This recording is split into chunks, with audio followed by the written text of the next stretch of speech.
Good morning, students. Welcome to the English class. Dear students, today we are going to understand a beautiful topic, and that is self confidence.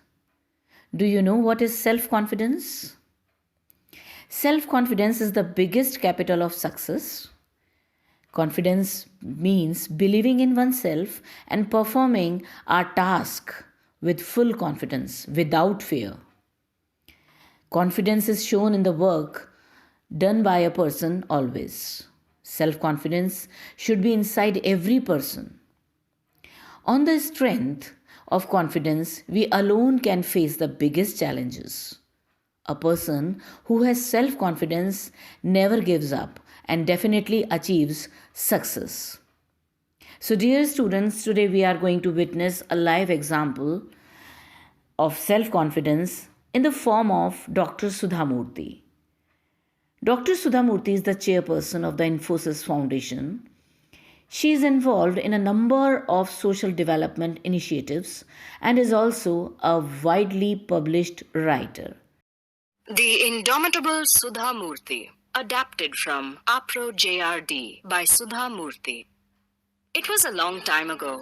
I was in the final year of my master's course in computer science at the Indian Institute of Science, or IISc, in Bangalore, now Bengaluru, then known as the Tata Institute. Life was full of fun and joy. It was probably the April of 1974.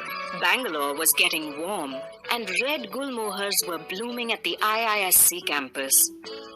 I was the only girl in my postgraduate department and was staying at the ladies' hostel. Other girls were pursuing research in different departments of science. I was looking forward to going abroad to complete a doctorate in computer science. I had been offered scholarships from universities in the US. I had not thought of taking up a job in India.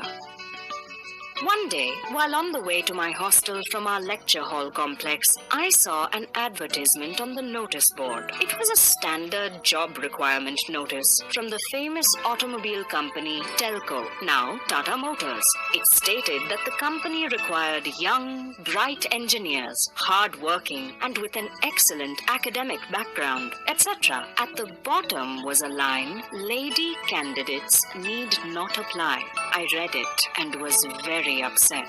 Though I was not keen on taking up a job, I saw this as a challenge. I decided to inform the topmost person in Telco's management about the injustice the company was practicing. I got a postcard and started to write. But there was a problem. I did not know who headed Telco. I thought it must be one of the Tatas. I knew JRD Tata was the head of the Tata Group. I had seen his pictures in newspapers. Actually, Sumant Moolgaonkar was the company's chairman then. I took the card, addressed it to JRD, and started writing. To this day, I remember clearly what I wrote. The great Tatas have always been pioneers. They are the people who started the basic infrastructure industries in India, such as iron and steel, chemicals, textiles, and locomotives. They have cared for higher education in India since 1900, and they were responsible for the establishment of the Indian Institute of Science. Fortunately, I study there, but I am surprised how a company such as Telco is discriminating on the basis of gender. I posted the letter and forgot about it.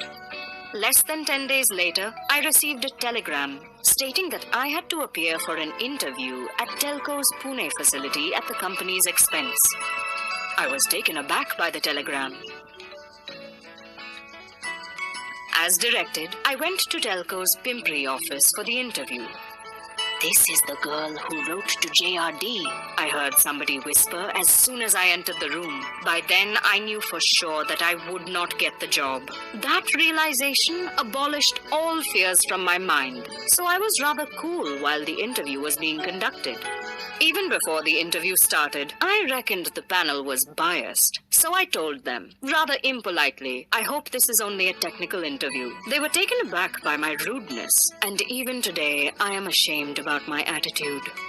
The panel asked me technical questions and I answered all of them. Then, an elderly gentleman with an affectionate voice told me, Do you know why we said lady candidates need not apply? The reason is that we have never employed any ladies on the shop floor. This is not a co-ed college. This is a factory. When it comes to academics, you are a first ranker throughout. We appreciate that. But people like you should work in research laboratories. I was a young girl from small town Hubli. My world had been a limited place. I did not know the ways of large corporate houses and their difficulties. So I answered, but you must start somewhere. Otherwise, no woman will ever be able to work in your factories. Finally, after a long interview, I was told I had been successful.